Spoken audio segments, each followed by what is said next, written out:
So here's how it works. Quickly. Many of you could say this as well as we are about to. And therefore, we're going to say it fast.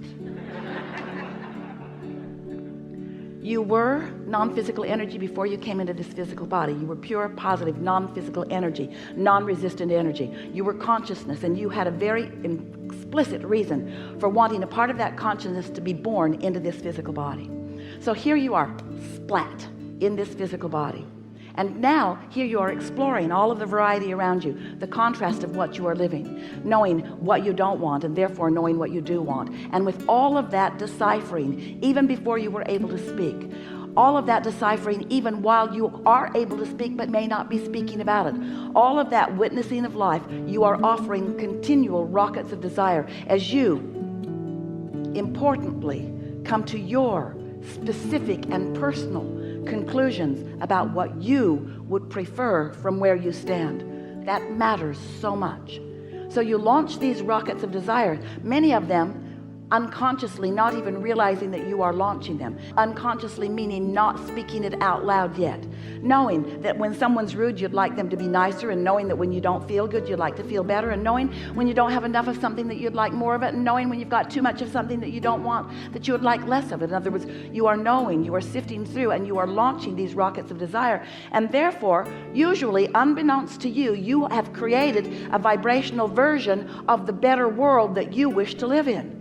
The better world that you personally wish to live in, where people are nicer to you and you are nicer to them, where you are feeling free and so are they, where you are in your differences co-creating with one another for the benefit of the whole, where you are evolving as a species and as an individual. So there is a vibrational version of you that we wanted to bring to your conscious awareness, and so we began focusing on it, pointing at it. You say, oh, there's that invisible circle that Abraham draws on the floor all the time. But we're wanting you to realize that there is a vibrational version. We've even given it a name.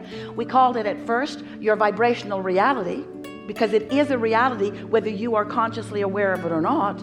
And then we began calling it the vortex. It's this place, a vortex, because law of attraction is causing this synergistic gathering of all cooperative components. And so, even though you've given birth to all of these components of a nicer world, of a better world for you, of more abundance, of a better feeling body, of relationships that are pleasing to you, all of these things that you've been synthesizing from life and knowing that you want and launching these rockets, this is a vibrational reality that inner being part of you that we were talking about a moment ago stands as the full being of.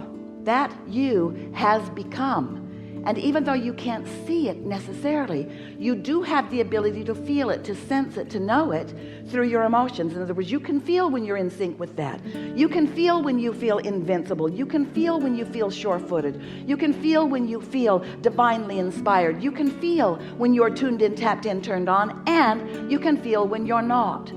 And this alignment, this allowing, this being, the vibrational being that you were born to be and that you have already created, this state of being is what we are today calling the receptive mode. In other words, it's your recognition, your conscious tuning to the frequency of that state of being.